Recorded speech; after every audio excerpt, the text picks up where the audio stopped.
Hola a todos. Bueno, aquí estamos una vez más en otro capítulo de Historias que contar.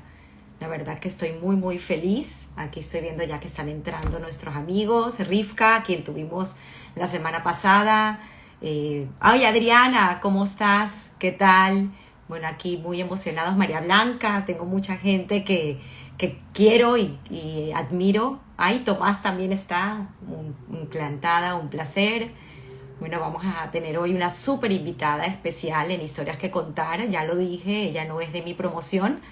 Sin embargo, es alguien a quien yo admiro muchísimo y sé que tiene una historia que contar increíble, que va guiada siempre de sus principios y sus valores. Así que es parte de lo que nos interesa a todos escuchar. Vamos a esperar que Shirley se conecte y esperar que tengamos más personas que entren en el live. Eh, Aquí tenemos a Rau. Hola, hola, hola Luna, ¿cómo estás? Ya estamos entrando. Gracias Adriana. Hola, hola a todos. Bueno, voy a esperar a ver que Shirley entre para poder invitarla. Vamos a ver si la conseguimos rápido hoy. Creo que del request. Aquí dentro de poquito ya va a estar con nosotros. Esperemos que no tengamos problemas de señal. Y emocionados, sí, estamos todos muy emocionados. Ya va a entrar Shirley. Me dice Chantal que pongan corazoncitos.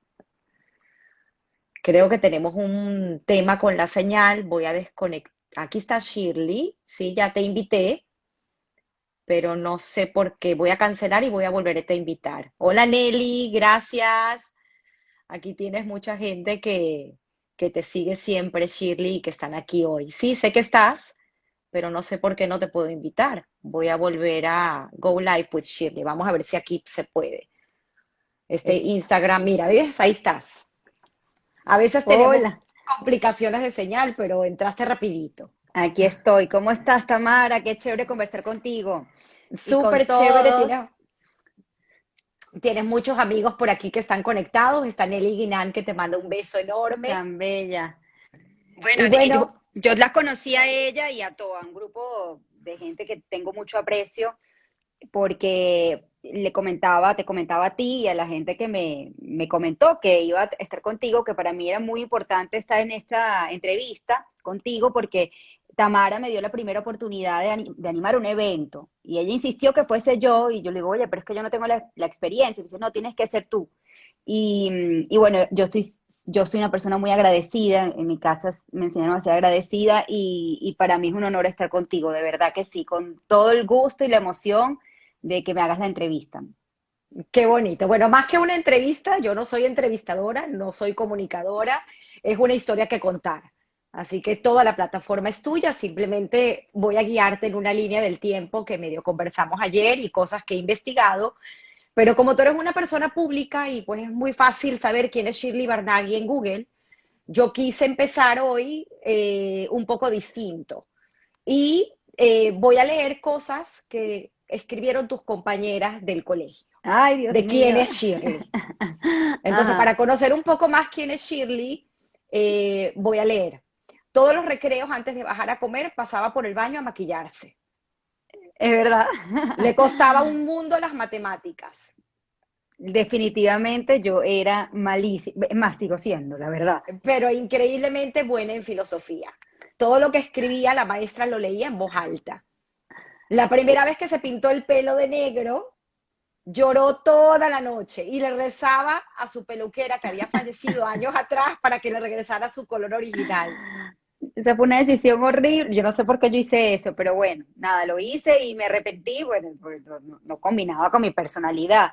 Pero bueno, ahí me tuve que mantener casi un año más o menos con ese tinte hasta que se me cayó y bueno, ya regresé hace años otra vez al rubio, que es el color que tengo. Pero Que sí, te queda esto fue una bello. experiencia dramática y me marcó a mí, y a todas mis amigas también.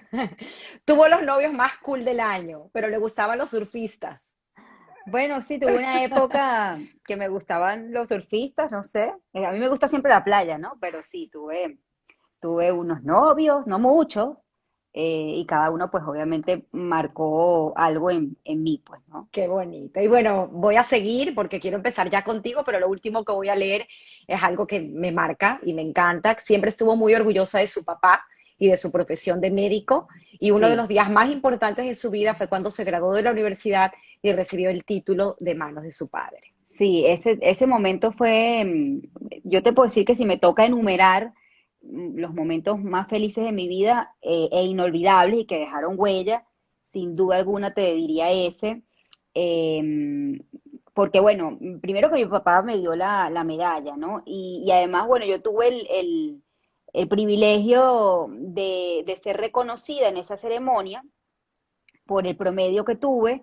Entonces, hubo una gran como ovación, ¿no? Y bueno, es como el reconocimiento a la dedicación por tantos años de carrera, de estudio, pero que además mi papá me haya dado la medalla, entonces, bueno, fue como una combinación y yo ver a mi mamá, a mi esposo también que estaba allí, a mi abuela, con la emoción con la que se pararon, porque yo estudié audiovisual y era la primera mención en la que, bueno, daban los reconocimientos, ¿no? Y bueno, yo era la última en la lista por el Barnaghi, pero mi mamá, pero bueno, pero era la primera que se nombraba para hacer reconocimiento por el promedio. Claro. Entonces, bueno, fue una gran ovación y bueno, fue muy bonito, la verdad, por parte de mis compañeros, mis profesores, mi familia. Así que ese momento fue inolvidable. Y bueno, y también tiene que ver mucho, mi papá siempre me formó para ser una profesional. Entonces, yo creo que ese día pues se cumplió el objetivo, ¿no? Tanto Ahí, mío como el de mi papá, pues de mis padres. claro. Ahí es donde quiero comenzar con tu historia. Y ese Barnaghi, ¿de dónde viene? Comencemos por la historia que recuerdes. No sé si quieres ir un poco más atrás, bisabuelos, lo que te hayan contado, pero entender de dónde vienes, entender tus raíces y Sí, por qué es ese agradecimiento en ti y esos principios y valores que han guiado tu camino. bueno, fíjate que yo conté en alguna oportunidad y generalmente cuando se conmemora o se recuerda a las víctimas del Holocausto, ¿no? Yo siempre esta historia la repito y la pongo todos los años, ¿no? Porque yo siempre he creído que esto es algo que sobre todo teniendo la oportunidad que tengo yo de llegarle a mucha gente que va mucho más allá de nuestra comunidad, tanto la hebrea en venezolana como la internacional que pueda seguirme, de dar a conocer esto que sin duda alguna nos marcó como pueblo, ¿no? Y que en particular a mis abuelos que son sobrevivientes del Holocausto. Entonces, esta historia comienza así. Yo soy Shirley Barnaghi, al igual que mi papá, que es Gabriel Barnaghi, y bueno, toda la familia, pero nuestro verdadero apellido no es Barnaghi, sino es Weiss, W-E-I-S-Z, ¿no? Que es la forma húngara de decirlo, no es con S, porque el S, doble S es alemán, este es húngaro, mi familia viene de Hungría, de hecho, mi abuelo entra a Mauthausen como Tibor Weiss y mi bisabuelo como Martin Weiss. Ahí está la foto, Mauthausen, para recordarle a nuestros oyentes, bueno, pues fue un campo de exterminio. correcto. Y yo, nosotros, uno de mis tíos, Roberto, consiguió con uno de mis primos la foto el día de la liberación. Y esa foto, yo generalmente la muestro en esta fecha donde se ve a mi abuelo y a mi bisabuelo cuando fueron liberados del campo, ¿no? Entonces, bueno, después de eso,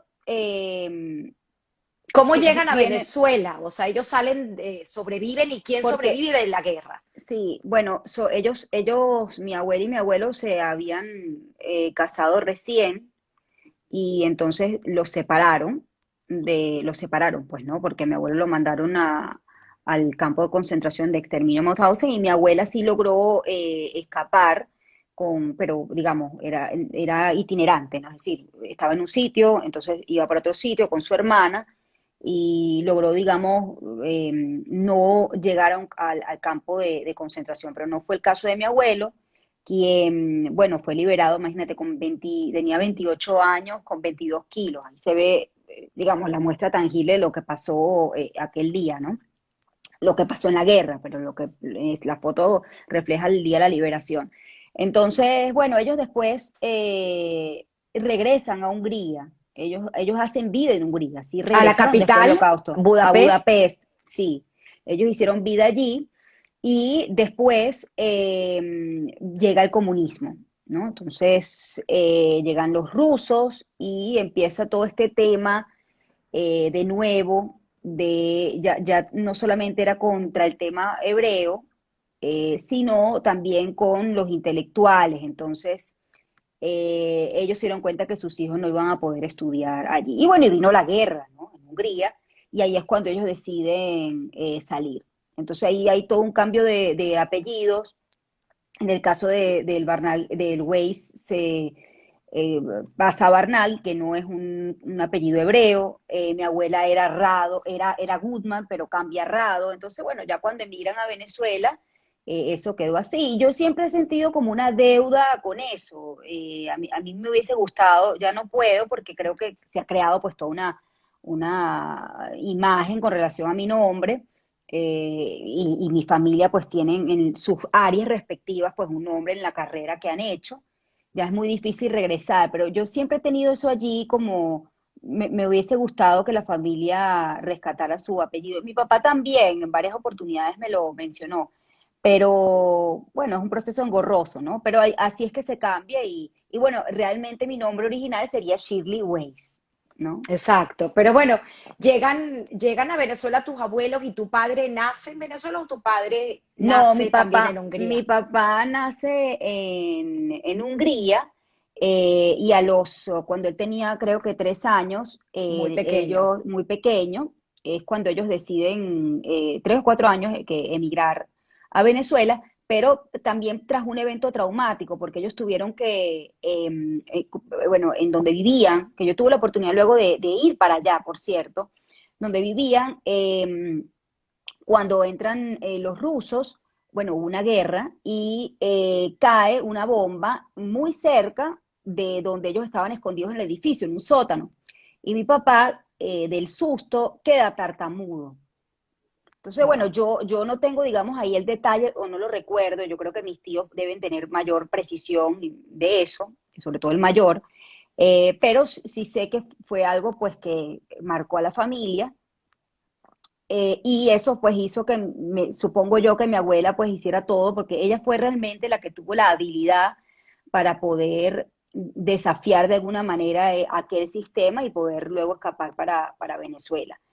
Y bueno, esa guerra también tiene sus consecuencias. Esto es algo que yo cuento muy poco. Mi papá, después de eso, él quedó con un tic toda su vida acompañado. Él tiene un tic, es por eso, porque el, es como el tic de protección, cuando justamente cae la bomba, él queda tartamudo, la tartamudez a él se le pasó, eso fue algo que superó, pero sí quedó él. Entonces, bueno, son secuelas, las guerras dejan esas heridas, Por ¿no? supuesto. De todo punto de vista, ¿no? Pero bueno, eso está en mí, ¿no? Fíjate que interesante esto que quiero contarte porque como yo crecí al lado de mi papá, yo nunca me había dado cuenta de eso, ¿no? Y habrá sido creo que algún novio que me dijo, oye, tu papá tiene un ti, y ahí fue cuando yo estuve consciente y le pregunté, y eso quedó de allí, ¿no? Interesante eso, ¿no? La forma también de rescatar las historias. Vamos Sí. a dejar a tu papá un momentito ahí y vámonos ahorita de dónde viene tu mamá y cómo conoce a tu papá y cómo se casan. Vamos un poco atrás. Bueno, Tu mamá es apellido, mi mamá es Bronfermacher Nirenberg.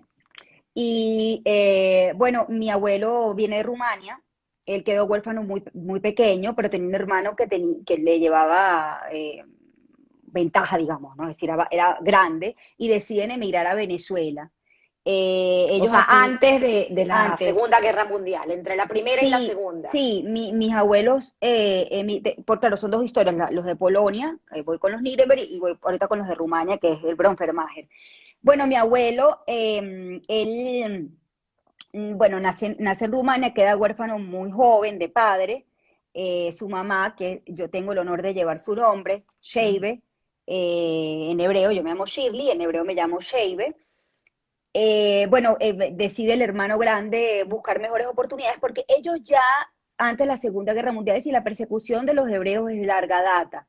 Quizás el evento, por supuesto, por la cantidad, la persecución y la magnitud que tuvo los asesinatos, fueron 6 millones de judíos, y lo que pasó después de eso, ¿no? Creo que es lo que le ha dado mayor relevancia a esa persecución en específico, pero la persecución de los judíos es de larga data. Y hubo en Europa distintos pogroms, por eso es que los judíos del lugar donde siempre, de donde venimos, han migrado muchas veces a Europa, o migraron a Europa precisamente huyendo pues, de los distintos pogroms que ha habido desde mucho antes de la Edad Media, mucho antes. Entonces, lo que quiero decirte es que ellos ya había, digamos, persecución, había, digamos, cierto antisemitismo y lo vieron venir, eran los jóvenes de esa época y decidieron emigrar porque veían que allí, pues, estaban amenazados. Pero los padres, pues no, Claro, porque ya tenían una vida establecida, lo que nos pasa mucho aquí en en Venezuela, Venezuela, ¿no? Es exacto. decir, los jóvenes por lo general pues pueden correr ese riesgo de comenzar en un lugar nuevo, pero quien no, él es como mucho más difícil. Entonces, bueno, del lado de Rumania viví en el hermano grande para acá, entiendo que ese lado de la familia, bueno, se especializaron en la parte de la barbería y lograr, Mm. incluso le cortaron el pelo, creo, a Marcos Pérez Jiménez y a otros políticos del momento, y jugaban 5 y 6, ¿no? Bueno, era lo que se jugaba aquí, y se 5 y pegaron 6 el 5 son y 6 la carrera de los caballos. carrera de los caballos, Sí, apuestas. sí, y se pegaron el 5 y 6, Imagínate. ganaron una fortuna, y con esa fortuna trajeron a mi abuelo y a la que lleva mi nombre, a mi Wow. bisabuela Sheibe. Entonces, bueno, llegan para aquí, Sheibe ya no se llama Sheibe, sino se llama Josefina. Yo creo que ese nombre era muy difícil para el registro civil. Entonces ya Sheibe queda allí, es nombre de Rumania y se llama Josefina. O sea que mi nombre sería Josefina, Shirley Josefina, más o menos, ¿no? imagínate. Ok. Entonces, bueno, nada, se traen a mi abuelo y bueno, él realmente, mi abuelo fue un hombre muy criollo realmente, ¿no? A pesar de haber nacido en Rumania, pero bueno, él llegó aquí a los 4 años, estudió en liceo público, un hombre, digamos, que estuvo siempre muy vinculado a cargos, bueno, fue ginecólogo y tenía su consultorio hasta poco antes de trabajar allí en la Plaza Oleari, en el centro de Caracas. Tuvo también un cargo en el Seguro Social, un hombre muy correcto y creo que por eso no duró mucho en el cargo. Y muy criollo. Y yo creo que yo soy tan criolla porque por ahí pues me viene. Es decir, ojo, la gente me ve rubia, ojos azules, pero realmente mi formación y mi casa es bastante criolla, muy vinculada con lo venezolano, ¿no?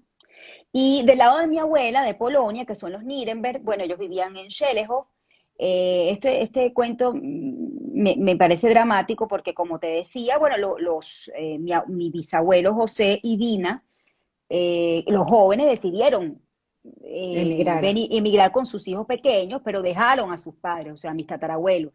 Y ellos sí fueron asesinados por los nazis. Tengo entendido que llamaron a la puerta, uno de ellos del susto que venían los nazis le dio un infarto, Wow. y los otros fueron asesinados los que estaban en la casa. Y no se enteraron sino hasta mucho después, porque fíjate tú que el tema, ellos estando aquí en Venezuela, el tema del holocausto, y creo que pasaba en buena parte del mundo, era algo como muy lejano, ¿no? No se tenía noticias hasta que, bueno, llegaron aquí los sobrevivientes y que les dijeron a mis bisabuelos que efectivamente, pues, esa parte de la familia había sido asesinada. Qué bárbaro. Eh, y bueno, esa es la historia, ¿no? Del lado de mi mamá. Pero el hogar de mi mamá, como te digo, está bien arraigado a la venezolanidad, pues, digamos, ¿no? En todo lo que es la educación, pensamiento, digamos, las bases están bien, bien sólidas. Yo no quiero decir que la otra casa no, la otra familia, pero en la otra casa se habló siempre húngaro, eh, ah, estaba todo muy, giraba en torno, digamos, bueno, a Hungría. En la otra casa había así una mezcla más venezolana, ¿no? Aunque Sin se embargo, hablaba irish. tienes también una anécdota increíble con el Brofemagen, con el médico, con el Hospital de Clínicas Caracas, si más no Sí, recuerdo. sí, el ¿Puedes hospital, contarnos un poquito? sí, el Hospital de Clínicas Caracas de estos hermanos el hermano que trae a mi abuelo, que realmente fue su padre, tuvo un hijo, Samuel Bronfermacher, y ellos se criaron como, a pesar de que eran primos, se criaron como hermanos. Y Samuel Bronfermacher es el que construyó las Clínicas Caracas. El Hospital de Clínicas Caracas lo construyó Samuel Bronfermacher, ese gran proyecto, ¿no? Y bueno, todo viene de esa historia que te estoy contando, ¿no? Claro. Interesantísima. Y bueno, la familia Bronfermacher y la familia Barnaghi han sido hombres de la ciencia, todos médicos en distintas especialidades. Eh, Aquí muchos de los que están conectados pues habrán estudiado o se habrán visto con mi abuelo que era ginecólogo, Con tu también papá. mi papá que es cardiólogo, mi tío cirujano cardiovascular, periférico, mi tío, otro tío es dermatólogo, o tengo otros ginecólogos, en fin, somos una familia, la única que salió comunicadora, humanista y mala en matemáticas fui yo. ¿Y cómo conocen, o sea, primero, cómo es esa educación? Bueno, ya me hablaste de los Brofenmacher, ¿y cómo se conoce tu papá con tu mamá en esa Venezuela, en Caracas? Sí, bueno, en Venezuela había una comunidad europea, bueno, emigró de estos países producto del Holocausto, y que Venezuela, la política de Eliezer López Contreras era de puertas abiertas a los judíos que quisieran entrar post-holocausto. Y antes también, Venezuela siempre fue un país que tuvo sus puertas abiertas, ¿no? Entonces, bueno, vieron aquí un lugar para poder desarrollarse. Te Entonces, interrumpo un poco porque una de las preguntas que siempre nos hacen, y la acaba de hacer ahorita una persona que te sigue de Perú, ajá, ¿por qué ajá. Venezuela? O sea, ¿por qué escogían Venezuela? ¿Tú recuerdas en algún Sí, bueno, momento por qué te... Venezuela, a ver, Venezuela era un país, vamos a situarnos en el contexto, ¿no?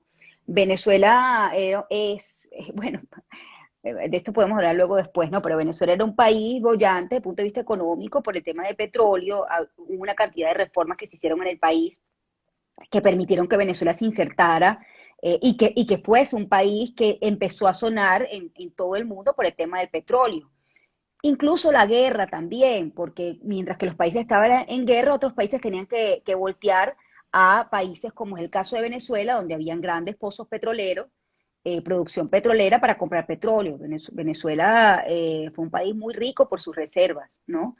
Entonces, era un país que las noticias llegaban que era un país que estaba desarrollándose. En boom. Y exacto, entonces era un país para quien estuviese, digamos, en una Europa posguerra, deprimida, bueno, venir para acá, para Sudamérica, era una posibilidad para hacer cosas nuevas con el conocimiento, con los talentos que cada uno tuvo o que muchos de ellos pues no pudieron terminar de desarrollarse, ¿no? Porque estamos hablando de muchachos muy jóvenes que estuvieron en la guerra, que les quitaron todo y que muchos después no pudieron formarse. Otros sí, fue el caso de mis abuelos, que mi abuela creo, entiendo que ella quería ser químico y pues no pudo.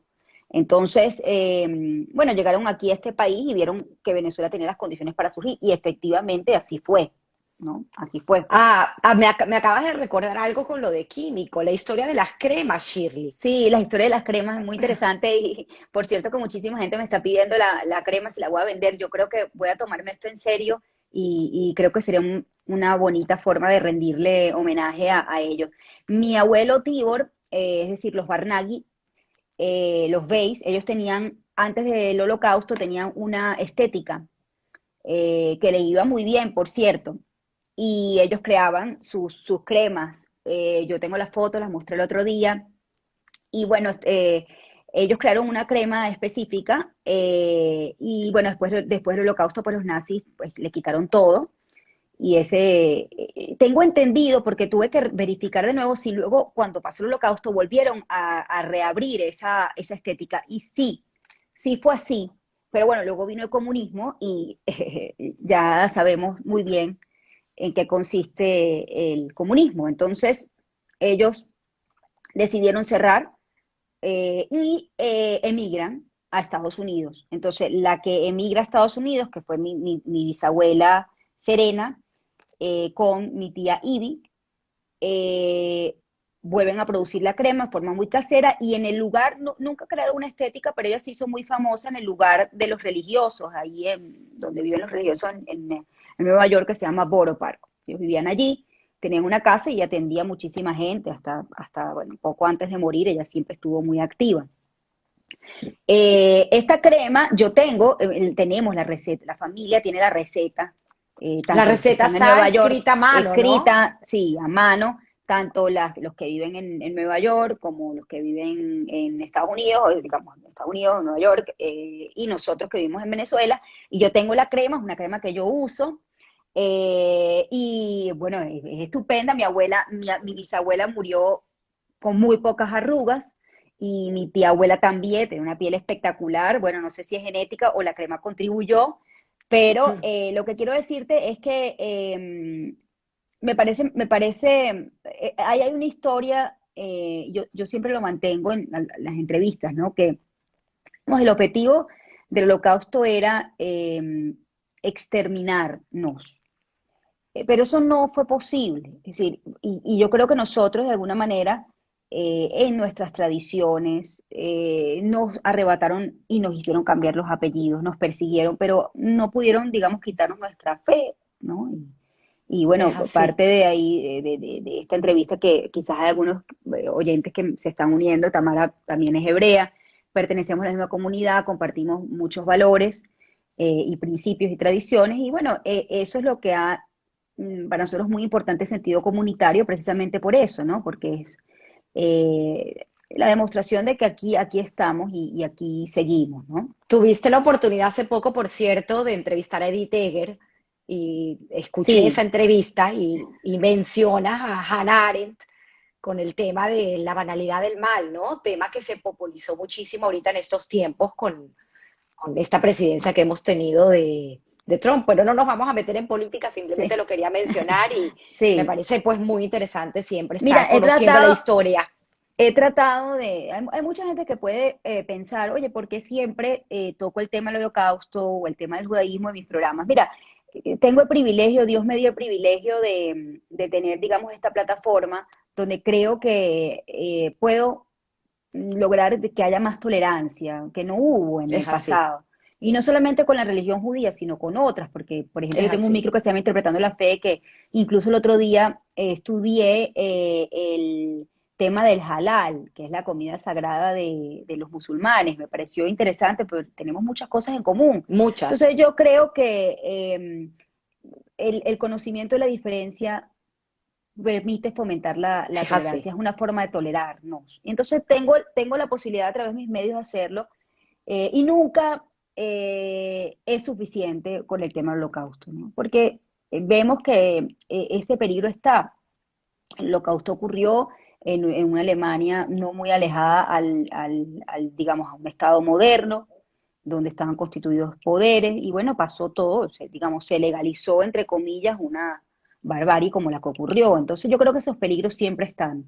Siempre, siempre, y debemos recordar nuestra Sí, historia. El famoso dicho que dice: quien no conoce su historia está condenado a repetirla. Muchos sí, lo atribuyen al... No, yo me metí a ver la historia este dicho porque me encanta. De hecho, lo recuerdo porque creo que fue en la serie de Pablo Escobar. Comenzaba la serie con ese dicho. sí, sí, Averiguando, pues aprendí que viene de un poeta y filósofo estadounidense de origen español que se llama Jorge Agustín Nicolás Ruiz, de qué interesante, Santayana y Borras. qué interesante. Y otros se lo atribuyen a un abogado, periodista, político argentino que fue presidente de Argentina entre 1874 y 1890, Nicolás Sí, Avellaneda. sí. Entonces, increíble estas historias, pero sí, por eso es que tenemos, que yo estoy agradecida contigo de poder tener esa voz en el periodismo que siempre nos recuerde de dónde venimos y quiénes somos.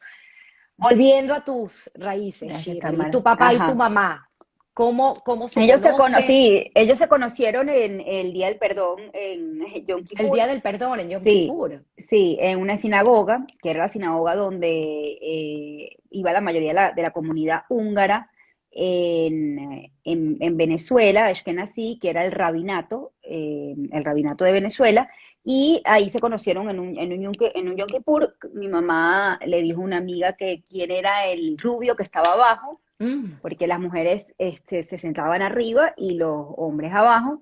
Y bueno, se conocieron y mi papá, la primera cita, entiendo, esto es un tema cómico, mm, la primera cita le escribió muy tarde a mi mamá para ir a ver El violinista sobre el tejado, es decir, qué bonito.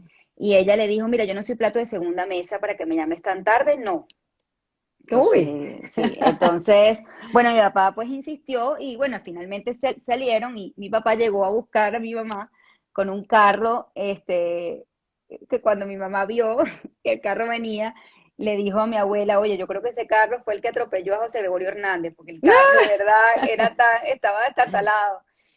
Y mi abuela le dijo, él va a ser médico, tranquila, a él le va a ir bien. Entonces, es decir, bueno, porque también wow, de alguna manera mira, el tema profesional es muy importante para los hijos para es los así. padres de la posguerra.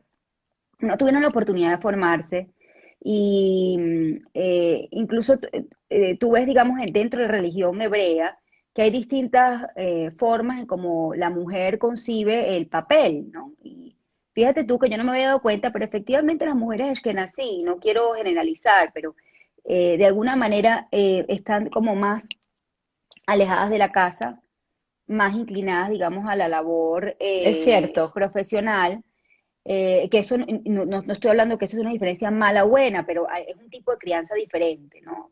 Digamos, el sobreviviente del holocausto en su familia era muy importante que sus hijos se formaran, bien sea mujer u hombre, ¿no? En la otra, profesional, pues no tuvieron chance, digamos, Bueno, de formar parte de la Europa. tenemos premio Nobel Ashkenazi, mujeres. Sí, entonces, y el del otro lado, digamos, es más el papel de la mujer que es fundamental en la batuta que se tenga de la religión en casa. Entonces son dos tipos de crianzas diferentes, ¿no? Pero bueno, el punto es de que mi abuela dijo, oye, es médico, le va a ir bien y eh, bueno, darle una oportunidad, pues no te asustes por Qué eso. bonito. Y ahí, bueno, ahí la historia y después, bueno, se casaron y nací yo a los 2 años después. ¿Y tu papá tiene cuántos hermanos?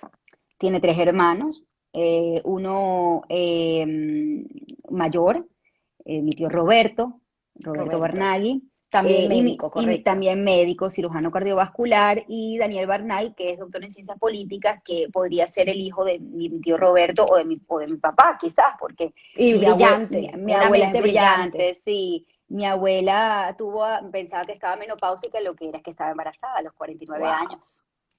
Entonces, a los 49 años tuvo a mi tío Daniel. Y por parte de tu mamá, ¿cuántos Parte de mi hermanos mamá son? son 6 hermanos, una familia 6. numerosa, sí, 6 hermanos, eh, 3 varones y 3 mujeres. Bueno, familia pues grande, grande, grande. Y bueno, mira, en ambas casas, pues, te digo ¿Cómo que, fue tu infancia? Cuéntame cómo fue esa infancia de Shirley. mira, mi infancia fue una infancia feliz. Yo creo que yo pude, en lo que es, digamos, conocer a esa Venezuela de pequeña, por supuesto, con crisis, sin duda alguna, que comenzaba a gestarse de todo punto de vista. Pero bueno, tuve chance de conocer a esa Venezuela donde había libertad de todo tipo, ¿no? Es decir, yo recuerdo que mi papá, nosotros vivíamos en San Bernardino y mi familia también, y mi papá me mandaba con absoluta tranquilidad en un caballito, en un señor que tenía un Recuerdo, caballito bueno, sí, con una carroza y me mandaba allí y bueno, nos daban la vuelta por la avenida Bolmer, lejos, ¿no? Y a mí nadie me acompañaba. Es decir, lo que te quiero decir es que era un país, digamos, relativamente seguro, donde había oportunidades. Fíjate que algo que yo destaco, creo que yo agarré como esa última ola. Realmente, cuando yo me gradué del colegio, nunca pensé en irme a otro país a estudiar. Sí, yo quería formarme aquí, porque mi familia, mi papá también estudió aquí, incluso fue becado de Funda Yacucho. Entonces, de alguna manera, yo quería seguir estudiando aquí. Me formé aquí y ejercí y sigo ejerciendo en Venezuela. Quiero decirte que no había esa posibilidad de ser un país que realmente tenías todas las oportunidades para crecer. Entonces nunca, de hecho el venezolano que se formaba afuera regresaba, Correcto. porque aquí en Venezuela, con todo ese conocimiento que había estudiado allí, regresaba aquí para aplicarlo, ¿no? Y bueno, lamentablemente desde el 99 pues nos bajaron de ese autobús. Yo me terminé de formar aquí en Venezuela, porque te digo, yo siempre quise formarme aquí. Pero bueno, ya en el ejercicio fue mucho más difícil en el clima de la restricción de libertades. Pero yo creo que yo tuve, digamos, una infancia, yo sí recuerdo esa Venezuela bollante de todo punto de vista, musicalmente, culturalmente. Tuve la oportunidad de disfrutar el Teatro Teresa Carreño y las grandes obras que estuvieron allí.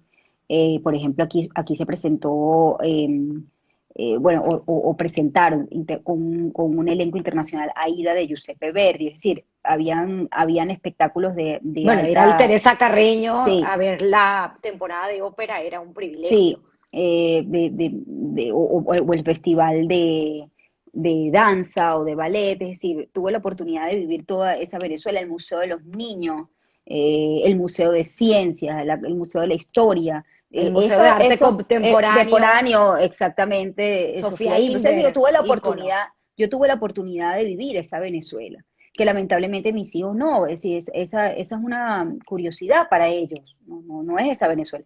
Y estoy segura que también hay otras cosas que vivieron ustedes, la gente que te acompaña en la promoción, nos vea en esta transmisión, que vivieron una Venezuela que yo desconozco en mi adultez. Pero sí creo que en mi infancia y mi adolescencia pues tuve la oportunidad de sí, de ver lo que éramos, ¿no? Y bueno, eso hace que algunas cosas se conviertan en un ejercicio de nostalgia. Ni decir la gente que sí en verdad pudo hacer de Venezuela, digamos, construir todo su capital humano y económico, ¿no? En nuestro país. Es así. Sin embargo, sabías que querías ser entrevistadora siempre, pero no entras Sí, en tu primer año de carrera a comunicación no, social. yo no entré yo quería estudiar en la Universidad Católica Andrés Bello, yo entré a otras universidades, entré a Santa María, en ese momento estaba inaugurándose la carrera en la Monte Ávila, llevaba un año, pero no, yo quería estudiar en la Universidad Católica Andrés Bello. No sé si ese día tuvo un mal examen, no sé, pero no entré. Y yo no quise entrar en otra universidad y estudié un año de educación, ciencias pedagógicas, que te digo que no lo considero que fue un año perdido, más Claro bien que no. tengo las amistades que tengo en la universidad, las hice en esa carrera y tuve la oportunidad bueno, tener un encuentro más cercano a través de la educación, de la carrera, con la comunidad que me rodeaba, porque la educación desde el punto de vista jesuita y en la Universidad Católica tiene mucho que ver o está muy relacionada con el tema de la comunidad, ¿no? Entonces eso me llevó a mí a ir a sitios que yo no conocía y que tuve la oportunidad de ampliar la mirada, ¿no? Y eso se debe a que yo tuve la oportunidad de estar en esa carrera en un principio, yo venía pues de colegio, de una burbuja, como estoy segura que también te pasó a ti, y bueno, y ahí tuve la oportunidad de conocer realmente mi ciudad y las condiciones de vida de otras personas, ¿no? Eso lo logré ahí. Y bueno, estudié un año, tenía que tener muy buenas notas para poder cambiarme, que me dieran el pase. Y bueno, me dediqué a tener buenas notas en ese año y efectivamente pues me dieron el pase a comunicación social, así que bueno, me tardé un año más, pero bueno, aquí estoy, ¿no? Ya casi 17 años de ejercicio profesional. Inicias tu carrera, tienes un recorrido, pero hay algo muy particular que siempre me llamó la atención y sé que hay una historia detrás de ello. Es tu manera de definirte, muy particular porque antepones siempre tu judaísmo primero. De hecho, tu biografía es judío, venezolana, periodista. Quiero Sí, entender por qué. mira, digamos que son tres cosas que definen mi esencia y que no van a cambiar, no deja de ser. Creo que el tema de judaísmo, yo crecí en una casa donde había mucho miedo de decir que era judío. No tanto en el caso de mis padres, pero yo recuerdo a mi abuela de Polonia, que ella siempre me decía, no diga, no tiene la gente por qué saber que eres hebrea. No lo digas, claro, porque son, digamos, traumas de la Claro, persecución en la posguerra. Pero yo siempre tuve claro que yo quería que eso cambiara, que yo creo que eso debe cambiar, que uno no debe sentir temor a pesar de que existe antisemitismo, de dónde viene uno, ¿no? Y en general, independientemente que sea hebreo, sea musulmán, porque yo creo que es importante que aprendamos a entender que hay diferencias, que tenemos puntos en común, sin duda alguna, pero también somos diferentes y en la diferencia está es una manera de tolerarnos, de conocernos. Y yo lo digo porque, como te digo, yo quise cambiar eso.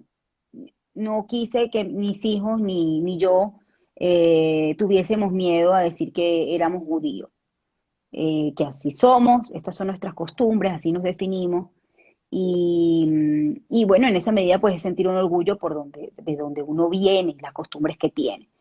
Porque bueno, pero te digo, fuimos perseguidos, pienso que parte del objetivo era ese, ¿no? Era diluir o diluirnos, y no, eso hay que rescatarlo y sentirse orgulloso Eso sí, es una responsabilidad, Tamara, también. Porque cuando tú dices en tu biografía que tú eres judía, así como cuando alguien dice que es musulmán o que tiene otra religión, y eres una figura pública, si te equivocas y haces algo que no es, que es incorrecto, que es poco justo, no te van a señalar quizás por tu nombre y tu apellido, sino por tu religión, es porque así. tú de alguna manera representas una minoría. Eso es una responsabilidad. Entonces yo siempre le digo a mis hijos, quien decida incluso llevar la kipá a la calle y la gente tiene que tener una conducta intachable, porque representa una comunidad. Y lo mismo me pasa a mí. Sí, por supuesto uno tiene eh, sus errores, como todo ser humano, pero yo hablo de ser justo, ¿no? De ser correcto, porque uno tiene uno representa, quieras o no, a una comunidad que está detrás tuya. Entonces, creo que eso es muy importante siempre, lo tengo siempre muy en cuenta, ¿no? O Eh, cosas tontas, por ejemplo, fíjate tú, cosas que suelen pasar, que pasa mucho de la viveza criolla, ¿no? Estás en una cola, entonces viene alguien y quiere ser más vivo y pasar por los demás. Yo me he pasado que yo he tenido que decir, oye, no, mire, vaya hacia atrás, pero sí, yo nunca lo he hecho. Yo he llegado, por ejemplo, me pasó una vez en el aeropuerto aquí en Maiquetía. Llegué a las 3 de la mañana, tenía a Noah llorando, bebé, tuvimos un vuelo terrible, bueno, en fin. Y mi esposo me dice, oye, Shiri, pero dile que si te pueden pasar. Digo, no, yo voy a hacer la cola como todo el mundo. Porque uno tiene que aprender sobre todo cuando uno es una figura pública, pero también cuando representa una comunidad, a ser correcto, a hacer las cosas como son. es así, y hacerlo con Entonces el lo tengo muy ejemplo. presente, correcto, correcto. Sí, es una Pero, responsabilidad. pero vuelvo e insisto, tienes una historia que quiero que nos cuentes. Estabas recién Sí. casada, estabas recién Estaba recién casada, casada, sí, tenías en tus manos una propuesta que pues obviamente era casi que irresistible. sí. ¿Y qué pasó ahí? Mira, fíjate que bueno, yo siempre tuve claro que quería ser periodista, pero en el ámbito, o que quería ser comunicadora, porque mis amigas en las anécdotas que seguramente no sé si lo mencionaron, yo cuando era pequeña, pues yo juraba que yo era Maite Delgado y Sí. yo jugaba a ser Maite Delgado y yo quería animar a Miss Venezuela, bueno, un sueño que muchas niñas venezolanas tenían. Y fuiste a ver Y a Maite al programa claro, muchas no, veces, sí. totalmente. Y bueno, tengo una historia y además una amistad muy bonita con Maite, luego te cuento después, más adelante, lo que me pasó con ella. Pero bueno, yo siempre que me gustaba el micrófono, entonces me gustaba animar y siempre tenía, digamos, yo era muy desinhibida, tenía como una relación muy solvente con el público, con la cámara. Mi papá también era muy tecnológico, entonces él siempre tenía la cámara. Cuando nadie tenía una cámara, yo tengo videos que nadie tiene esos videos porque muy poca gente tenía una cámara gigante, entonces mi tío le prestaba la cámara gigante para los viajes, mi papá se llevaba la cámara y registró todos mis momentos cuando yo era pequeña, de que tenía 5 años más o menos. Bueno, entonces, eh, yo no tenía muy claro que quería irme al área informativa, pero sí tenía claro que quería estar en la televisión. Y bueno, yo recuerdo que yo todavía, el otro día estaba recordando, Tamara, que cuando yo entré a Venevisión o a RCTV, la emoción Wow, que yo sentía, yo puedo recordar el olor wow. de Venevisión en ese momento, o de RCTV, del lugar, ¿no? De cómo olía, yo quería trabajar allí. La verdad que, bueno, para ir con el punto, empieza la carrera y una carrera muy competitiva. Y bueno, había distintas oportunidades. Y bueno, yo hacía los castings a ver bueno, cuál era el ramo que yo quería. Eso sí, pasé por muchas cosas para saber qué era lo que yo quería realmente. Y eso me permitió, por eso a los estudiantes de comunicación social siempre les digo, tienen que probar todo. Y ahí de ahí vas a decantarte por el área en la que tú creas que puedas destacar o ser una curiosidad, ¿no? Que es muy importante. Entonces, bueno, yo hago un casting, estaba recién casada y me hacen un casting de Sony Entertainment Television a toda Latinoamérica, un casting que hicieron gigante. Era un casting cerrado, es decir, ellos llamaban a algunos talentos de los países, porque incluso se hizo en Brasil para un programa que iba a salir a nivel latinoamericano, que también tenía que estar un brasilero porque querían conquistar ese público. Y bueno, el casting se hizo, yo recuerdo que, no quiero exagerar, pero yo creo que era algo así como 1.000 personas en total en toda Latinoamérica. Y ¿En me llama contexto qué año? Estamos hablando del 2005. 2005. 2005, yo recién graduada de la universidad. Entonces, bueno, a la par que yo hacía esto, yo era productora también en la radio, tenía un espacio en los fines de semana donde hacía la guardia musical, trabajaba absolutamente gratis y bueno, tuve, digamos, una carrera muy sacrificada porque yo sí siento que perdí muchas cosas de mi juventud que otros amigos y amigas hicieron, que yo no hice, porque yo sí tenía muy claro que quería estar en los medios. Entonces, bueno, ¿a dónde quedé yo? Bueno, nada, Estás del el casting, en el estás casting con y esa quedo y me propuesta llama, jugosa. sí, me llama, en ese momento no lo conocía, me llama Rogelio Jagua, que era el vicepresidente de Sony Entertainment Television, y me dice, bueno, Barnaghi, quedaste en el casting. Y yo verdad que yo hice ese casting no con las ganas de quedar, porque yo no tenía muy claro qué era. Y entonces, bueno, obviamente el paquete era espectacular porque me iba a convertir en imagen de Sony en Latinoamérica con otras 3 personas, otras 2 personas. Yo era la imagen femenina, iba a viajar a Latinoamérica, tenía un sueldo, por supuesto, en dólares. Y bueno, eso era el despegue de mi carrera internacional, porque Sony tenía la base aquí, pero su señal era internacional. Ok, llego a mi casa y le digo a mi esposo, no sabes, quedé en el casting, esta es la oportunidad de mi vida. Entonces mi esposo me dice, bueno, pero ¿cuándo es cómo es el programa? Le digo, bueno, es en vivo todos los días, de lunes a viernes, de 6 a 7. Entonces él me Mm. dice, este, bueno, Shirley, ¿y cómo vas a hacer con el Shabbat? Que es nuestra festividad, nuestra tradición, nuestro rezo los viernes. Le digo, bueno, mira, pues el Shabbat se tendrá que sacrificar, le digo yo, pues es una Wow. oportunidad que yo no voy a perder. Entonces me dice, mira, yo no estoy de acuerdo, pero si quieres consultarlo con un rabino. Entonces, bueno, yo le consulté a un amigo rabino, que qué le parecía, y él me dijo algo que me cambió, yo creo que eso me marcó. Me dice, ¿tú te imaginas ver a tu esposo solo haciendo el rezo, sin su esposa en la casa? Y a mí eso, y dije, oye, yo estaba recién casada, ¿no? Entonces digo, oye, la verdad es que no. Bueno, yo al día siguiente llamé a Rogelio y le dije, mira, señor Howard, ya somos amigos por esta anécdota, ¿no? Le digo, yo la verdad es que tengo que rechazar la propuesta. Me dice, ¿cómo que vas a rechazar la propuesta? Entonces me dice, sí, sí, tengo que rechazar la propuesta porque yo tengo mi Shabbat. Entonces me dice, mira, Shirley, yo estoy segura que Dios va a estar Wow. contento que tú aceptes esto. Le digo, mira, Rogelio, la verdad es que no puedo explicarte, pero para mí es muy importante que mi esposo no haga esto solo en la casa. Y bueno, yo soy hebrea, yo eh, sí practico el Shabbat y no puedo aceptarlo. Bueno, por supuesto no entendía cómo yo podía rechazar una cosa como esa. Bueno, yo me deprimí muchísimo, lloré, estaba brava sí, creo que conmigo misma, porque decía, Dios mío, pero ¿por qué me tienes que mandar esta prueba? Y pues ni por qué, incluso con mi religión, porque veía como la religión como muy restrictiva, ¿no? A la semana, bueno, yo no daba ni medio, ¿no? O sea, no valía ni medio de la tristeza que tenía, la depresión, y a la semana me llama Rogelio y me dice, mira, Shirley, yo te quiero decir que a mí me impresionó muchísimo eh, que tú hayas declinado esta oportunidad por tu religión. La verdad que eso me impresionó, eso dice mucho de ti, y por ti decidí que el programa no fuese en vivo los viernes, sino grabarlo. Y digo, no puede ser. O sea, es decir, el proyecto lo cambiaron solo por mí. El proyecto al final no se dio, pero eso me dejó una lección que me ha acompañado durante toda mi vida.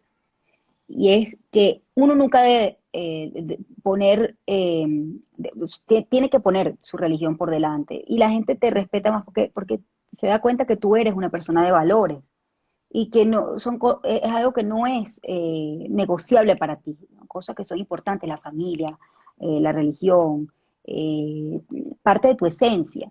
Y bueno, que creo que la gran prueba que me puso Dios es porque uno siempre, yo los trabajos que tenía, decía, bueno, yo no sé si, concha de los viernes, no sé si decir que yo no puedo, porque imagínate, tú van a pensar que soy floja o que estoy agarrando esto como excusa. Y al final entendí que no, que todas las empresas en las que yo he puesto esta condición, que los viernes, oye, no puedo hacerlo, el fin de semana, el sábado no puedo, realmente ven, digamos, que hay un compromiso con la familia, que hay otros valores en uno Es que así. van mucho más allá del trabajo, ¿no? De hecho, tu entrada a Globovisión con tu programa Soluciones Sí, también me pasó lo tiene, mismo, exacto, pero ahí ya yo tenía claro.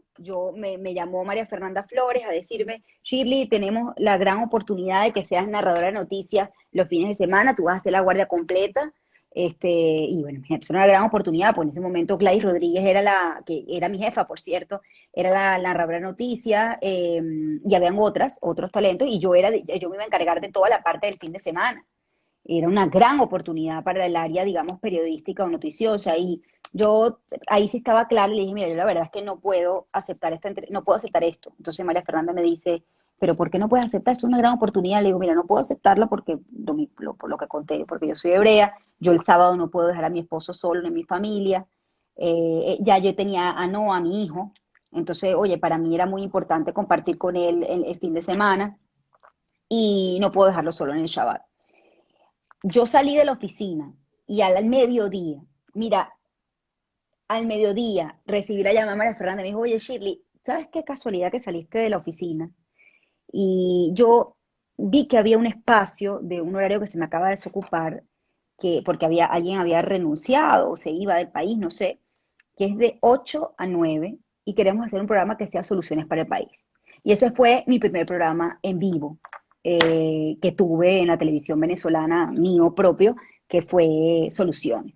Bueno, y te digo, y ese programa está allí, estoy segura, porque nosotros tenemos un dicho que en la medida que tú cuides del Shabbat, Dios va a cuidar de ti. Y yo lo tengo claro, o sea, si, como se dieron los hechos en ambas cosas, tengo claro que eso fue así.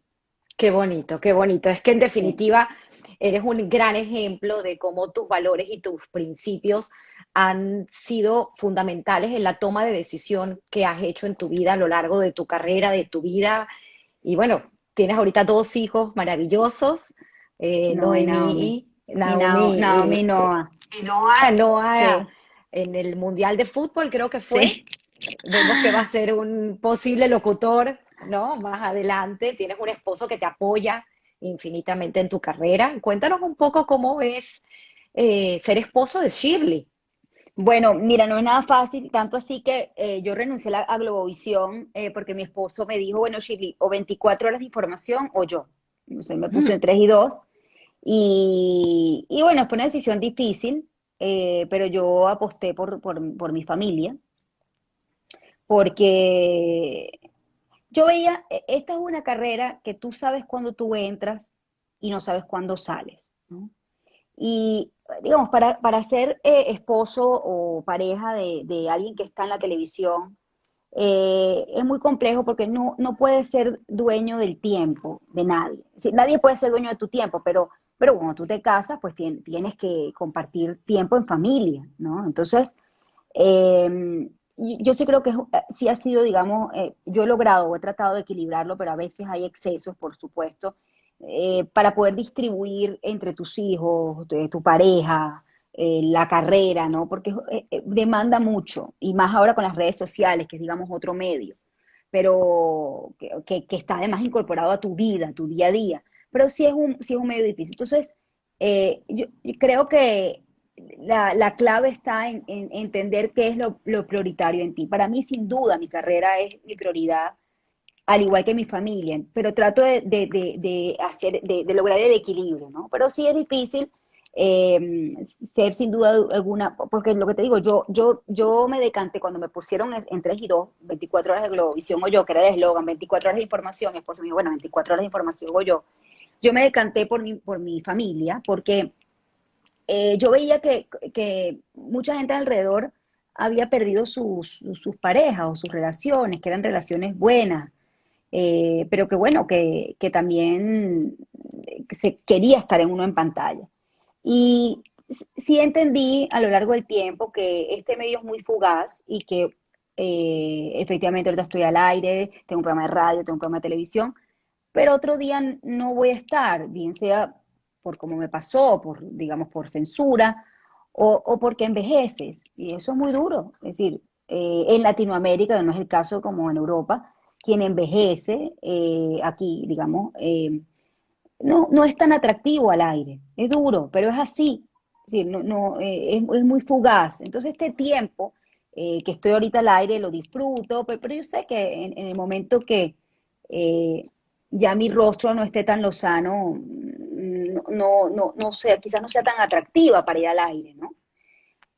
Pero a lo largo del tiempo entendí que, bueno, que la belleza también es fugaz y por eso yo quise, del área de la comunicación, me quise ir por el periodismo, porque realmente me gustaría que perdure más allá de quien pueda considerarme alguien atractivo en pantalla, que bueno, el trabajo que uno ha hecho sea perdurable, ¿no? Y creo que el periodismo te permite eso.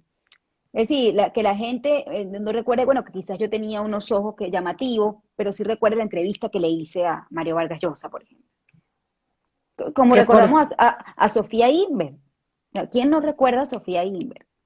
sí, Su labor en el museo, pero como su trabajo como periodista, sus entrevistas deliciosas. su O sea, esencia como ser humano, ella claro, perduró en el tiempo por el trabajo que su hizo. Y legado. yo, sí. Entonces, yo Qué me bonito lo que identifico dices. mucho con eso y con ella, ¿no? Porque yo creo que de esto se trata. Entonces, sí quise irme por cosas que perduran en el tiempo, ¿no? Que es la familia Quisiera como tal. aprovechar el punto, uno, para que no te olvides entonces de las cremas, y ese puede ser Sí, un gran todo el mundo legado que aquí, puedes oye, dejar. yo creo, voy a comenzar a contar. ¿Cuántos quieren la crema? Hombres y mujeres, Pero ¿ah? esa posición, esa definición tuya como mujer, pues obviamente da mucho pie para un consejo que puedan recibir estos jóvenes, adolescentes, mujer, en un futuro, de cómo Sí, conseguir ese balance, ese equilibrio, sobre todo la familia, porque veo hoy en día, bueno, se ve mucho en Europa, cómo las mujeres prácticamente se olvidan de formar una familia por preservar el tema de la carrera y de figurar en un sí. mundo Mira, económico y político. Entonces, un sí, consejo hay algo para... que nos pasa mucho a las personas que estamos en la televisión, que podemos tener el aplauso del público, pero algo que a veces es triste y que yo nunca, no quiero que me pase, ojalá no me pase, es llegar a mi casa y estar sola, ¿no? Es decir, eso es muy duro. Pasa mucho, porque es un medio muy demandante, ¿no? Y fíjate que las entrevistas que hago, gente que ha tenido carreras deslumbrantes, que han sido muy exitosos, al final ya en su vejez, bueno, no pudieron formar, digamos, una familia. Yo no quise que eso me pasara, ¿no? Y bueno, y espero que no me pase, porque sigue siendo un medio demandante. Entonces creo que ahí está la disciplina que uno tiene que tener en poder hacer, en saber gerenciar el tiempo y la vida de uno.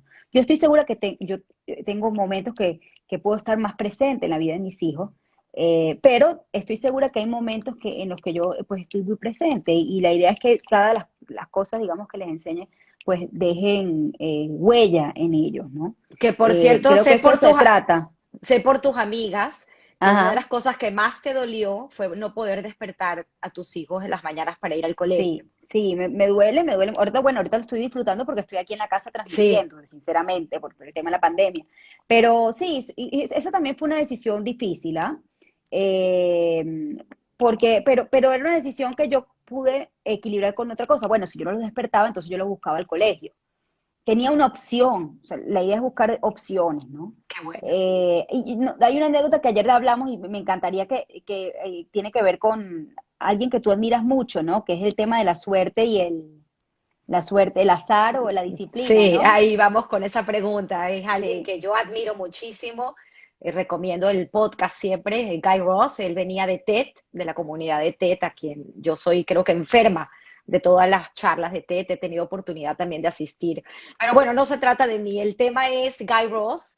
Él tiene el podcast How I Build This. Y él termina sus entrevistas con una pregunta que me encanta y que yo tomé de él prestada y es qué tanto le debes a la suerte y qué tanto le debes al trabajo forzado en tu vida.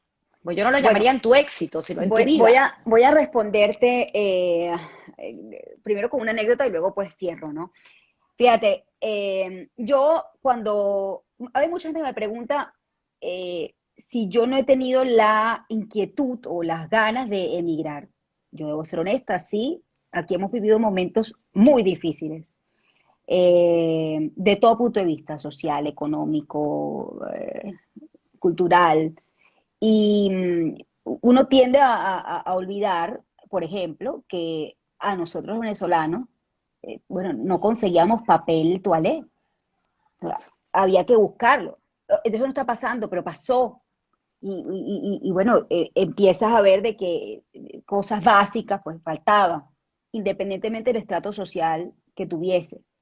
Entonces, hubo momentos, hay momentos que se combina con desesperanza, con circunstancias económicas, laborales, que y culturales, que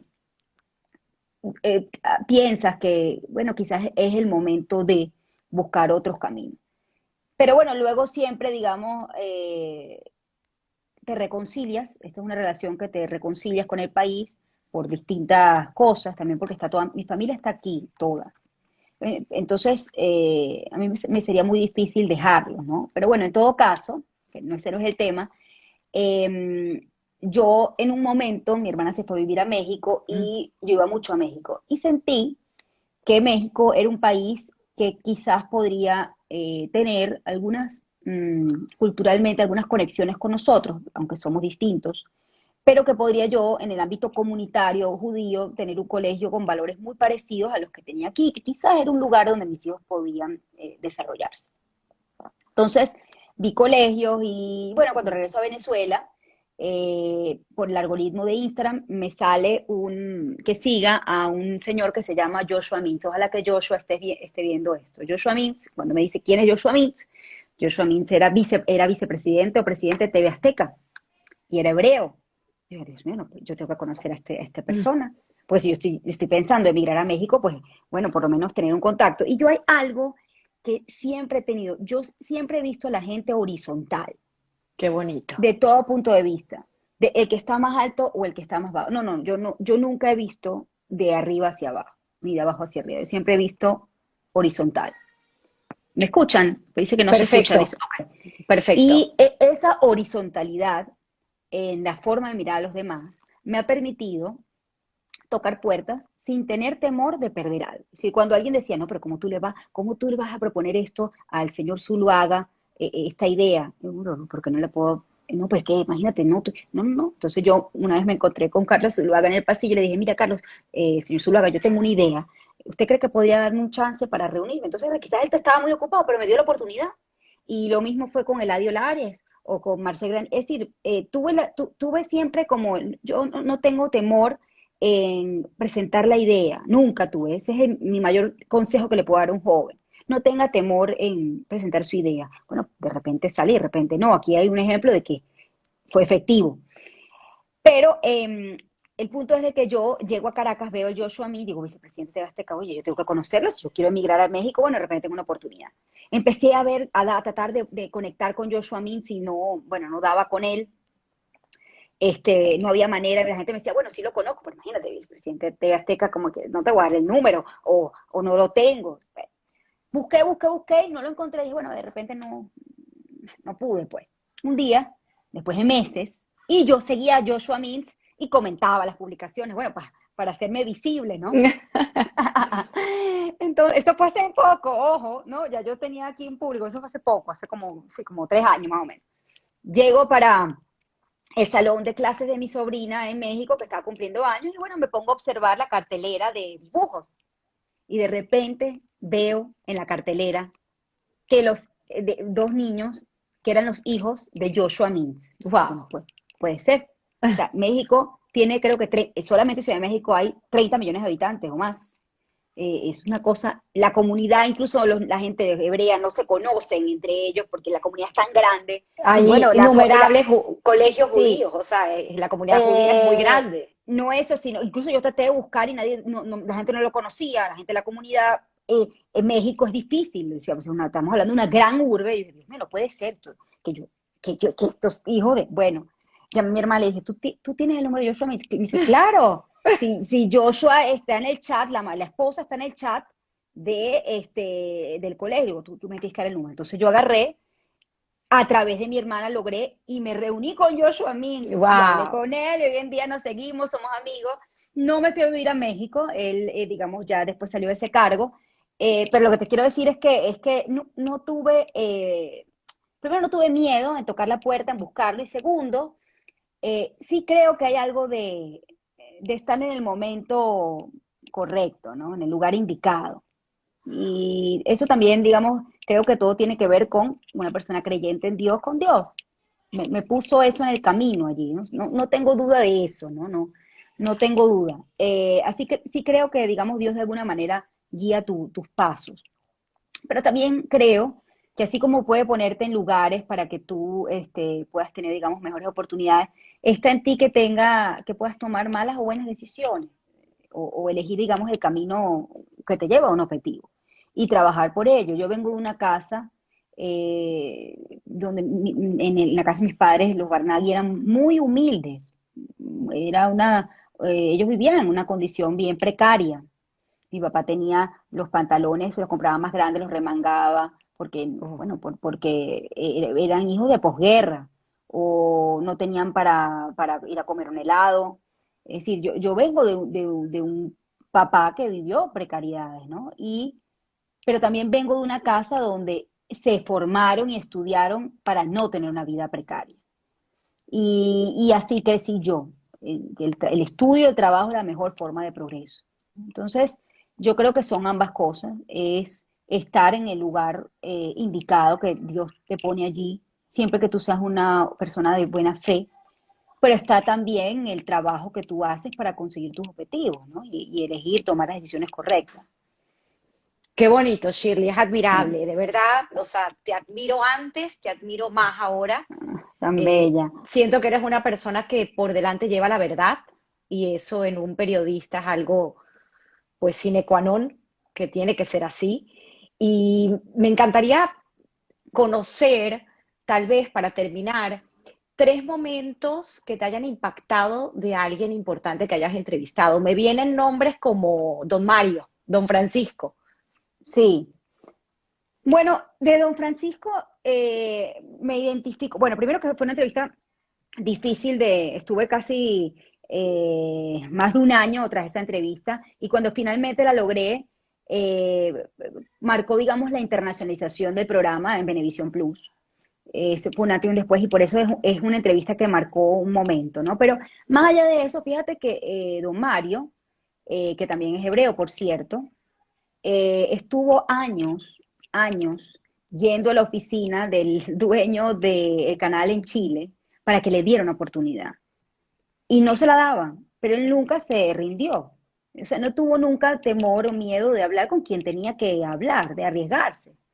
Eh, esto lo recuerdo en la entrevista y lo que me impactó de él es que él es un hombre de la televisión.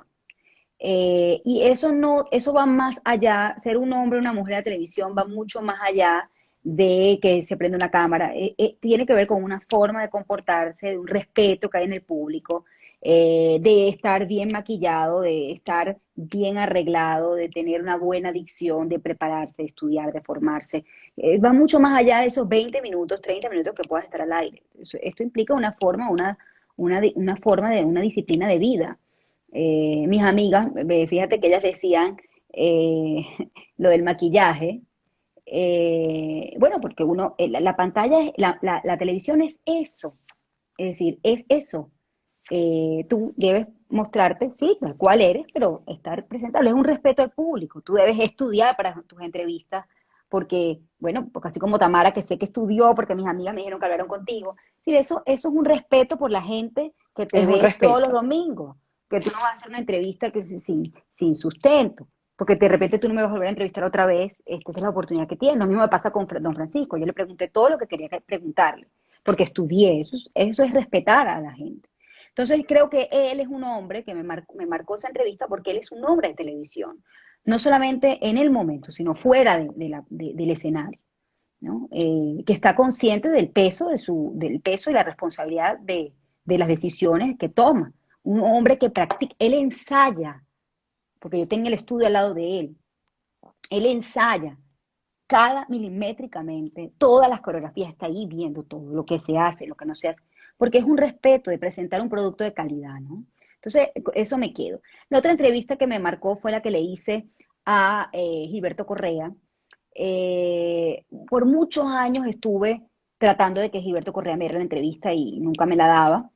Eh, Hasta que al final yo dije, oye, yo no voy a insistir porque quizás no, bueno, no quiere dar la entrevista conmigo, no me quiere dar la entrevista. Y bueno, eso es respetable. Te digo que a mí hay mucha gente que no me da entrevista porque yo no tengo, yo trato, a ver, yo considero que cuando uno tiene esta profesión, tú tienes que entender que tú eres amiga de la persona antes y después, pero no durante la entrevista.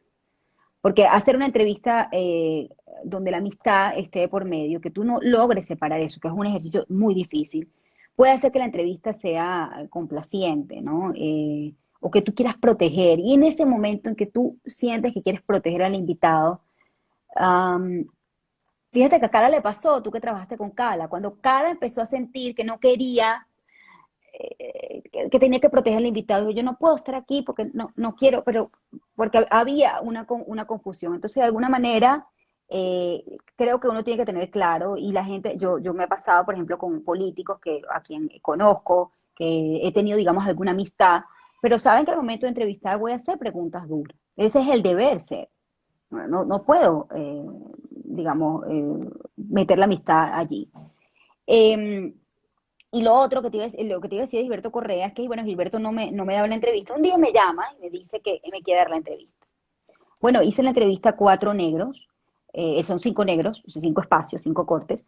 Y toda la entrevista me era muy difícil entenderle y ya yo sabía que los comentarios de la gente iban a ser en las redes sociales muy duros con él, porque realmente no era el Gilberto al que estábamos acostumbrados a ver en el escenario.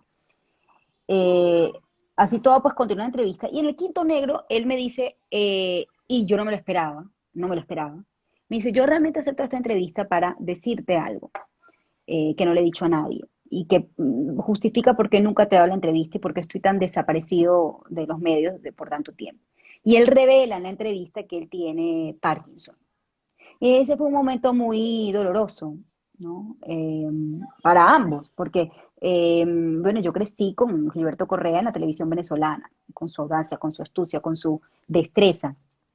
Y de alguna manera ver a otro Gilberto y sobre todo decirlo fue duro para él, ¿no? Y que él me haya escogido a mí para tener ese encuentro tan íntimo con la gente, es algo que yo valoro, que habla mucho también del trabajo que uno ha hecho, porque él me escogió a mí para comunicarse con la gente y explicarle por qué él ya no estaba en la televisión o estaba tan ausente.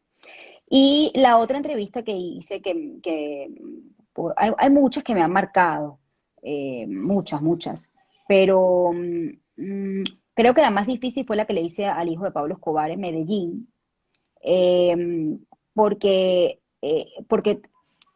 tenía que hablar de Pablo Escobar, los dos rostros, ¿no? El padre, Claro. pero también el criminal. Entonces las preguntas eran duras, muy duras. Entonces lo que quiero que la gente entienda es que hay que tener cara para hacer preguntas duras. Es decir, tú estás sola con alguien eh, en Medellín, en un sitio que por cierto me fue muy difícil que me dieran un lugar para hacer la entrevista con él porque no querían. Es decir, Medellín de alguna manera eh, forma parte de su pasado, pero es algo que quieren y con razón pues, olvidar. Me fue difícil que me dieran la entrevista, pero preguntarle, por ejemplo, si se podía amar a un papá criminal. Entonces hay que tener cara para hacer eso. Cara Bueno, y también cierto ser desprejuiciada. Entonces, creo que esa entrevista fue difícil porque hay preguntas que tienen que hacerse y pues se hacen con la cara que tiene que ponerse, manejar la gestualidad y creo que esa entrevista también marcó mi carrera. qué increíble, Shirley. Me puedo quedar aquí hablando contigo, yo creo que una hora más. Sin embargo, creo que ya nos O sea, tenemos que ir, pero me encantaría, tú hablaste de tu maquillaje para entrar a una entrevista, o sea, para sí, verte en pantalla. Pero tengo también de tus amigas un cuento que me echaron de que ajá. tú tuviste también que practicar y entrenar tu voz para la cámara, porque la voz que conocemos de hoy en día de Shirley no era o Bueno, no tú sabes, es la voz de Shirley. sí, bueno, eso dicen. Hay gente que dice que tengo la voz Bronfer. Voz Bronfer es, la gente que me conoce, es la voz de mi mamá, de mis tías, que es una voz más distinta. Eh, sí, le dicen la voz Bronfer, ¿no? Que es una voz diferente. Y la gente me dice, yo no logro, ya a esta altura, después de 17 años, no logro ver la diferencia que yo efectivamente trabajé. Sí, sí trabajé la voz, es decir, para tú ser locutor Claro, tienes que tener un trabajo de voz, sobre todo yo estoy 3 horas al aire. eh, y si la gente dice que tuve alguna transformación, sí la trabajé, sin duda alguna. Pero no logro yo ver esa diferencia, ¿no? Pero sí, la gente dice que tengo una voz diferente ahora. Yo también qué bueno, trabajé mucho el tema del acento internacional, es decir, claro. yo sí creo que yo tengo un acento, no diré acento neutro, porque dicen que el acento neutro es más mexicano que otra cosa, pero sí hay gente que me ve y me dice, ¿eres argentina o eres de...? Creo que trabajé eso y también tiene que ver con los idiomas que se hablan en mi casa. Mi papá habla húngaro. Y tú ves a mi papá no tiene un acento venezolano, no. Mi mamá sí es criolla, entonces yo tengo, digamos, esa fusión. Sí trabajé un poco para que el acento fuese un poco internacional, porque bueno, yo tengo la meta también allí puesta. Si quisiera en algún momento internacionalizar mi carrera, ¿no? No veo cuándo, pero bueno, estamos trabajando en eso.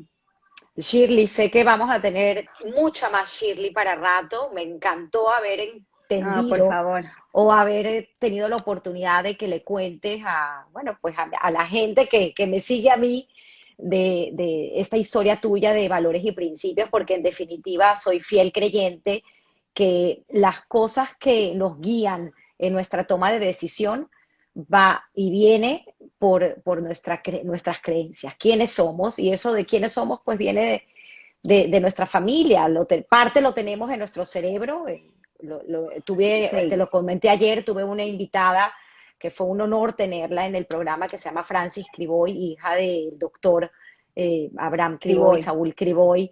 Sus hermanos ambos son médicos, y hablamos un poco el tema de la neuroplasticidad. Pues obviamente esto también lo tenemos en nuestros genes. Hablamos de un estudio que ella realizó muy interesante Ah, qué acerca de la interesante. venezonalidad de nosotros, un test que se llama el test de Rorschach, y cosas que salieron en ese test de por qué los venezolanos somos como somos. Y una cosa muy interesante dijo que estamos ahí en la mitad. O sea, por eso es que a lo mejor se considera que los venezolanos somos seres tan especiales, tan felices y tan resilientes. Entonces, en Sí. definitiva, me encanta, y te Yo quiero dar siempre, el tema de cerrar con un esto consejo. que tú dices es, y podemos hablar si quieres de esta manera, em, con el tema, digamos, de Venezuela, ¿no? Yo siempre he creído que uno tiene que tratar, a pesar de la circunstancia, que no dejar que el deterioro, que lo hay, penetre en tu labor de cada día, en lo que tú haces, ¿no? Bien sea, en mi caso, por ejemplo, yo siempre le digo a mi equipo de producción, eh, y es difícil, muchas circunstancias, lo que nos ha pasado, por ejemplo, con el tema de la gasolina. Entonces, yo tengo un equipo que, oye, que a veces tiene dificultades, y uno mismo llenar el tanque de gasolina para poder llegar. Si hay situaciones que todo eso te llego al aire y no tengo ganas de decir buenos días. La lucha, la verdadera lucha realmente del venezolano es, digamos, con uno mismo, no dejarse vencer por las circunstancias, ¿no? Tener, digamos, poner a un lado la situación de deterioro y que eso no penetre en tus distintas áreas de tu vida, laboral, personal. Yo creo que eso es lo que me ha permitido a mí de alguna forma sortear esto sin decir que me he acostumbrado. La costumbre es lo peor que te puede pasar, pero sí hacer o poner o mantener el límite de que esa situación de deterioro no opaque el brillo que tú puedas tener en cualquier área, tu trabajo, es decir, que no te impida que tú seas excelente. Yo todos los días cuando voy al aire le digo, este programa es como si fuese el último, por distintas razones. Vamos a brindar el mejor contenido, contenido de alto perfil, un contenido que sea útil, contenido de calidad, es un contenido útil. Entonces, eso siempre como lo he tenido como muy claro, y al final creo que es mi consejo, ¿no? Yo creo que es difícil, muy difícil, la decisión de irse y quedarse. Y es una circunstancia muy dolorosa, que nos ha afectado a todos. De que está Naomi ha entrado aquí al set de la entrevista, Qué bella. que nos ha afectado a todos. Y poner, digamos, ver, digamos, el mundo de una forma binaria, los que se van, los que se fueron, los que se van, no, no, no, es una situación, una circunstancia dolorosa que nos afecta a todos. Pero el que se decidió quedar aquí por estas circunstancias debe tratar de hacer ese ejercicio y no permitir que la situación de deterioro influya en su ánimo y en sus ganas de hacer su trabajo excelente.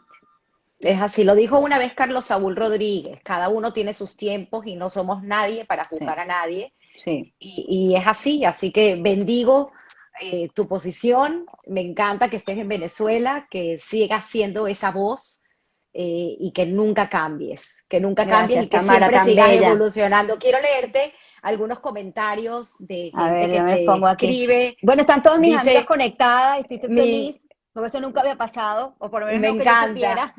Estoy Me dice, mi contenta. Shirley, bella e inteligente, tu maquilladora, sí sabe quién eres, que eres humana e inteligente, te quiero, Hortensia Tobar. Ay, tan bella Hortensia, tan hermosa. Dice, voy a seguir leyendo, excelente. Es que, uy, son tantos. También soy venezolana y tuve la oportunidad de conocerte. Norma Benamú, ojalá logres ese sueño de internalizarte a través de la pantalla de una Venezuela Tan bella, libre. tan Uy, bella, es que Norma, son gracias. muchos, son muchos. Están todas Excelente mis amigas. profesional, mujer venezolana maravillosa. Uy, es que se me pasan muy rápido. Yo no estoy acostumbrada a tantos comentarios. Mira, Rivka Lobel, quien fue mi entrevistada la semana pasada, que también vienen sus padres de Rumanía, te conté de la comunidad de Margarita. Sí, Qué sí, placer, muchísimas gracias a ambas. Ha sido muy enriquecedora y amena. Deja sabor a más. Tienes aquí otra qué amiga belleza. tuya, a Mary. Amiga, ¿por qué tienes agua, luz y gas? Ah, pero hay tanta gente que carece de todo, es cierto, que Así llegan a es, límites de depresión muy dolorosa, así es, así es es. cierto. Pero bueno, vamos a seguir trabajando y un fuerte, fuerte abrazo y queremos mucho a Venezuela, siempre, siempre Venezuela en nuestros corazones. Gracias, Naomi, un Tamara. beso para ti. Ha sido un gusto de verdad conversar contigo.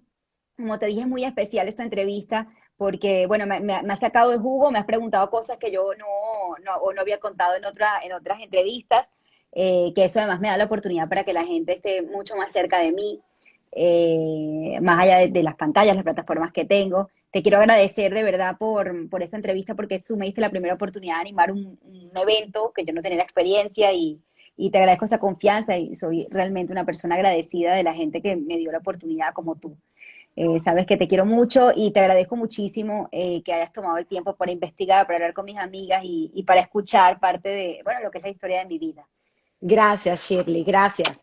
Un abrazo, Muchos gracias a todos. saludos, éxito. Bye bye.